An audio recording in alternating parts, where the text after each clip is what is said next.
Have you ever felt like you're running on a treadmill, working harder and harder but not getting any closer to where you truly want to be?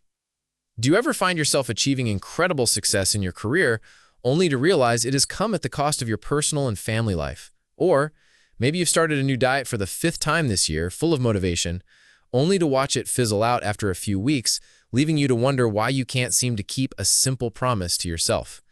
These are not just your problems. They are the deep, painful struggles that countless people face every day.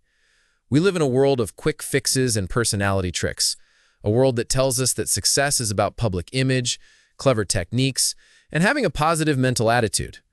But these are just band-aids, and they leave the underlying chronic problems untouched, ready to resurface time and again. Today, we're going to journey to the very root of effectiveness. We're going to explore a book that has transformed the lives of millions, not with superficial techniques, but with a profound, principle-centered philosophy. We are diving deep into one of the most influential books ever written, The 7 Habits of Highly Effective People by Stephen R. Covey. Covey argues that the path to true effectiveness and enduring happiness is not an outside-in approach, where we wait for our circumstances or other people to change. It is an inside-out approach, one that starts with our deepest paradigms, our character, and our motives. If you've ever felt that there must be more to life than just getting by, if you hunger for personal congruency and healthy, growing relationships, then this is for you. Get ready to discover a new level of thinking, because as we'll learn today, the way we see the problem is the problem. Before we can understand the 7 habits, we first need to understand the powerful concept of a paradigm. A paradigm is the lens through which we see the world. It's our mental map. The problem is, many of us are trying to navigate life with the wrong map. Imagine trying to find a specific location in Chicago using a map of Detroit. You could work on your behavior, try harder, be more diligent, double your speed, but your efforts would only get you to the wrong place faster. You could work on your attitude, think more positively. You still wouldn't get to the right place, but you might be happy about being lost. The fundamental problem has nothing to do with your behavior or your attitude. It has everything to do with having the wrong map. Stephen Covey discovered this when he was struggling with his own son. His son was having a difficult time in school, doing poorly academically, socially immature, and uncoordinated in sports. Covey and his wife, Sandra, did everything they could. They tried to psych him up with positive mental attitude techniques. They encouraged him, helped him, and tried to protect him from ridicule. But nothing worked.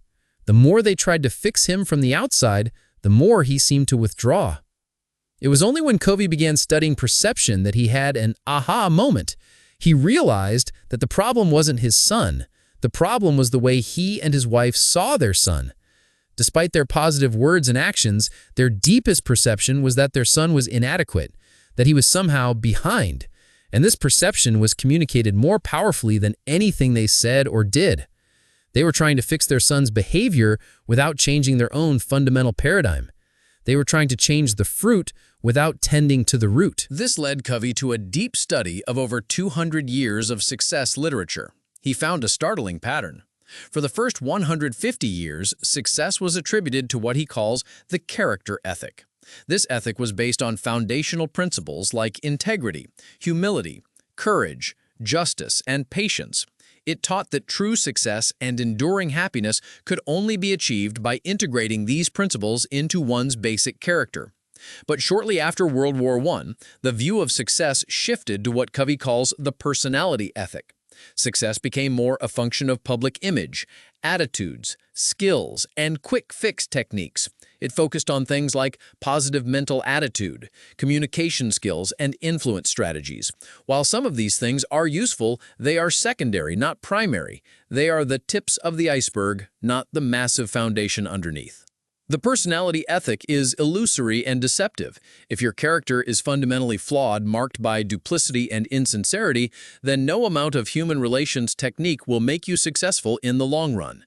People will sense the duplicity, and it will breed distrust. Only basic goodness gives life to technique. This is what Covey calls an inside-out approach. It means that private victories, victories over ourselves, precede public victories. It means that making and keeping promises to ourselves precedes making and keeping promises to others. It is futile to try to improve our relationships with others before we improve ourselves. This inside-out approach is a process of growth and change, and it's at the heart of the 7 habits. The 7 habits move us along what Covey calls the maturity continuum, from dependence to independence to interdependence. We are all born dependent on others. As we grow, we strive for independence, the ability to take care of ourselves, to be inner-directed and self-reliant. This is the paradigm of I can do it. I am responsible. But independence is not the ultimate goal. Life is, by nature, highly interdependent. To achieve our greatest success, we must learn to cooperate and combine our talents with others. This is the paradigm of we. We can do it. We can create something greater together.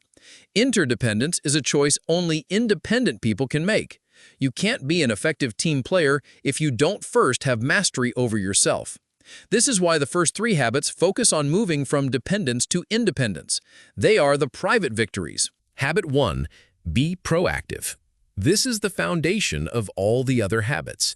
It's based on the uniquely human endowment of self-awareness, the ability to think about our own thought process. Between stimulus and response, there is a space. In that space lies our freedom and power to choose our response. This is the essence of proactivity. Reactive people are driven by feelings, by circumstances, by their environment. If the weather is good, they feel good. If people treat them well, they feel well. They build their emotional lives around the behavior of others, empowering the weaknesses of other people to control them. Their language is filled with determinism. That's just the way I am. He makes me so mad. I have to do that. They absolve themselves of responsibility.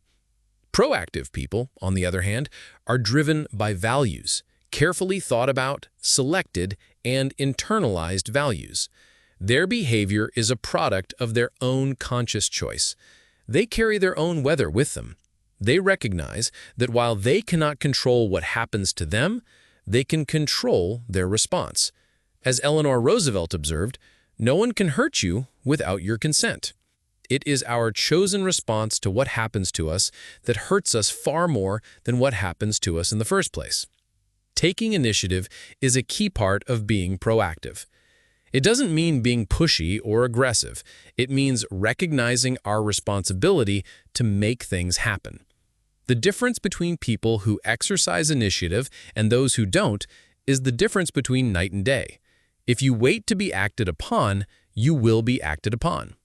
Proactivity means focusing your efforts on your circle of influence, the things you can do something about, rather than your circle of concern, the things you have no control over. As you work on yourself, on the things within your control, your circle of influence expands. Habit 2. Begin with the end in mind. This is the habit of personal leadership. It is based on the principle that all things are created twice. There is a mental, or first creation, and a physical, or second creation. Think about building a house. You created in every detail in your mind and on a blueprint before you ever hammer the first nail. That's the first creation. The physical construction is the second creation. If you don't take the time to make a good first creation, you will pay for it with expensive changes in the second. Habit 1 says you are the creator. Habit 2 is the first creation. It's about using our imagination to envision the uncreated worlds of potential that lie within us, and our conscience to connect with our deepest values. The most effective way to begin with the end in mind is to develop a personal mission statement. This is your personal constitution, a philosophy or creed that focuses on what you want to be, your character, and to do, your contributions, and the values and principles upon which they are based. By keeping this end clearly in mind, you can make certain that whatever you do on any particular day does not violate the criteria you have defined as supremely important. It provides a stable, unchanging core from which you can navigate the changes in your life. It means you are not living by default, according to the scripts handed to you by family, society, or your past. You are writing your own script. Habit 3. Put first things first. This is the habit of personal management. If habit 1 says you are the creator and habit 2 is the first creation, then habit 3 is the second creation, the physical creation. It's the practical fulfillment of the first 2 habits. It involves exercising our independent will to act on our priorities, day in and day out, moment by moment. Effective management is putting first things first. While leadership, habit 2, decides what the first things are, it is management that puts them first. This requires discipline, but as Covey points out, discipline comes from the word disciple, a disciple to a philosophy, to a set of values, to an overriding purpose. The successful person has the habit of doing the things failures don't like to do. They don't necessarily like doing them either, but their disliking is subordinated to the strength of their purpose. They have a burning yes inside that makes it possible to say no to other, less important things. The key to this is the time management matrix. It divides our activities into 4 quadrants based on 2 factors, urgent and important. Urgent matters require immediate attention. They press on us. Important matters have to do with results. They contribute to our mission and values. Quadrant 1 is for activities that are both urgent and important, crises, pressing problems, deadline-driven projects. Quadrant 3 is for activities that are urgent but not important, some interruptions, some mail, some meetings. These are often the priorities of others. Quadrant 4 is for activities that are not urgent and not important, trivia, some phone calls, time wasters. Effective people stay out of quadrants 3 and 4 because they aren't important. They also shrink quadrant 1 by spending more time in quadrant 2. Quadrant 2 is the heart of effective personal management. It contains activities that are important but not urgent. These are things like building relationships, writing a personal mission statement, long-range planning, exercise, and preventative maintenance. We know we need to do these things, but we seldom get around to them because they aren't urgent. Effective people are not problem-minded, they are opportunity-minded. They feed opportunities and starve problems by living in quadrant 2. The only place to get time for quadrant 2 is from quadrants 3 and 4. You have to be proactive to work on quadrant 2 because quadrants 1 and 3 work on you. This means learning to say no to other activities, sometimes apparently urgent things. And the only way to do that is by having a bigger yes burning inside, your mission and purpose from habit 2. If you're finding value in this structured approach to effectiveness and want to continue piling up powerful, principle-centered ideas, take a moment to hit that subscribe button. We are dedicated to bringing you summaries that are not just informative, but transformative. By subscribing to BookPiler, you become a part of a community committed to inside-out growth. We thank you for your support. These first 3 habits, be proactive, begin with the end in mind, and put first things first, are the habits of private victory. They are the foundation of character. They move us from dependence to independence. Once we have achieved this self-mastery, we have the foundation for effective interdependence, which is the focus of the next 3 habits. These are the habits of public victory. Before we dive into them, we must understand the powerful metaphor of the emotional bank account. This metaphor describes the amount of trust that's been built up in a relationship. If I make deposits into an emotional bank account with you through courtesy, kindness, honesty, and keeping my commitments, I build up a reserve of trust. When the trust account is high, communication is easy, instant, and effective. But if I have a habit of showing discourtesy, disrespect, or betraying your trust, my emotional bank account becomes overdrawn. The trust level gets very low. Then I have to walk on eggshells, measuring every word. There is tension and defensiveness. Building and repairing relationships takes time. There is no quick fix. This account is the foundation of all interdependent success. Habit 4. Think win-win. Win-win is not a technique, it's a total philosophy of human interaction. It's a frame of mind and heart that constantly seeks mutual benefit in all human interactions. It's one of 6 paradigms of interaction. The others are win-lose, if I win, you lose; lose-win, I lose, you win; lose-lose, when 2 win-lose people get together, both lose; win, focusing only on your own outcome; and the highest form of win-win, win-win or no deal. Win-win or no deal means that if we can't find a solution that would benefit us both, We agreed to disagree agreeably. No deal. This gives you tremendous freedom in negotiations because you have no need to manipulate or push your own agenda. Most of life is an interdependent reality where your success depends on cooperation with others. In this context, anything less than win-win is a poor second best that will negatively impact the relationship in the long run. An interdependent win-lose is really lose-lose. Think win-win is the habit of interpersonal leadership. It requires 3 essential character traits. First, integrity, being true to your own values. Second, maturity, the balance between courage and consideration. The ability to express your own feelings and convictions with courage, balanced with consideration for the feelings and convictions of another person. And third, the abundance mentality, the paradigm that there is plenty out there for everybody. This flows from a deep inner sense of personal worth and security. The opposite is the scarcity mentality, which sees life as a zero-sum game. People with a scarcity mentality have a very difficult time sharing recognition or being genuinely happy for the success of others. But with an abundance mentality, you can celebrate the success of others because you know it doesn't take away from your own. Habit 5. Seek first to understand, then to be understood. This is the single most important principle of interpersonal communication, but most people do not listen with the intent to understand. They listen with the intent to reply. They are either speaking or preparing to speak. They are filtering everything through their own paradigms, their own autobiography, and they prescribe their own glasses for everyone else. This is not effective. When you listen with empathy, you are not just registering words. You are listening with your ears, your eyes, and your heart.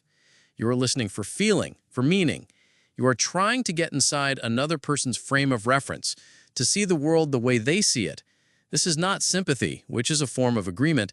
It's deep, full understanding, emotionally and intellectually. This kind of empathic listening is a tremendous deposit in the emotional bank account. It gives the other person psychological air. Next to physical survival, the greatest need of a human being is psychological survival. To be understood, to be affirmed, to be validated, to be appreciated. Once that vital need is met, then you can focus on problem solving and influencing. Seeking first to understand is a correct principle evident in all areas of life. A good doctor diagnoses before they prescribe. A good salesperson sells solutions to needs which they first have to understand. By seeking first to understand, you turn a transactional opportunity into a transformational one. Then, once you deeply understand the other person, you can focus on being understood. This requires courage. By sequencing your communication this way, you significantly increase the credibility of your own ideas. Habit 6. Synergize. When properly understood, synergy is the highest activity in all life. It is the true test and manifestation of all the other habits put together. Simply defined, synergy means that the whole is greater than the sum of its parts. 1 + 1 = 3 or more. The essence of synergy is to value differences, to respect them, to build on strengths, and to compensate for weaknesses. If 2 people have the same opinion, one is unnecessary. It is in the difference that we find the opportunity for new insights and new possibilities. When you communicate synergistically, you are simply opening your mind and heart to new alternatives. You don't know exactly what the end will look like, but you have an inward sense of excitement and adventure, believing that it will be significantly better than what you could create alone. This is the third alternative. It's not your way or my way, it's a higher, better way. Synergy requires high trust. It requires a win-win mentality and empathic communication. It means seeing the problem from the other point of view, identifying the key issues and concerns, not positions, determining what results would be fully acceptable to both parties, and then identifying new options to achieve those results. This process unleashes the greatest powers within people and creates new possibilities that weren't there before. Finally, we have the habit that makes all the others possible. Habit 7. Sharpen the saw. This is the habit of balanced self-renewal. It's about preserving and enhancing the greatest asset you have, you. It means renewing the 4 dimensions of your nature: physical, spiritual, mental, and social-emotional. Imagine a man in the woods feverishly sawing down a tree. You ask him what he's doing, and he says, "I'm sawing down this tree." You say, "You look exhausted. Why don't you take a break for a few minutes and sharpen the saw?" He replies, "I don't have time to sharpen the saw. I'm too busy sawing."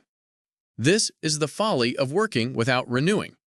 Sharpening the saw is a quadrant 2 activity, important but not urgent. We must be proactive to do it. The physical dimension involves caring for your body through exercise, nutrition, and rest. The spiritual dimension is your core, your commitment to your value system. It can be renewed through prayer, meditation, art, music, or time in nature. The mental dimension involves continuing education, reading, writing, and thinking. And the social-emotional dimension focuses on our relationships with others and is renewed by practicing the habits of interdependent, effective living, like making deposits in the emotional bank accounts of others. This process of balanced self-renewal is what creates the upward spiral of growth. As you improve in one dimension, you increase your ability in all others. Renewal is the process that empowers us to move to new levels of understanding and effectiveness. So, there you have it. The 7 Habits of Highly Effective People. It is a journey, not a destination. It starts with the private victory of self-mastery, being proactive, beginning with the end in mind, and putting first things first. This builds the character of independence. From that foundation, you can move to the public victory of effective relationships, thinking when, seeking first to understand, then to be understood, and synergizing. This creates the reality of interdependence. And all of it is sustained and improved through the balanced self-renewal of sharpening the saw. This is not a quick fix. It is a principle-centered, character-based, inside-out approach to life. It's a process that involves a tremendous commitment. But as you align your life with these timeless principles, you will find that you have the power not just to manage your time or improve your relationships, but to fundamentally change who you are and to create a life of deep integrity, service, and enduring effectiveness.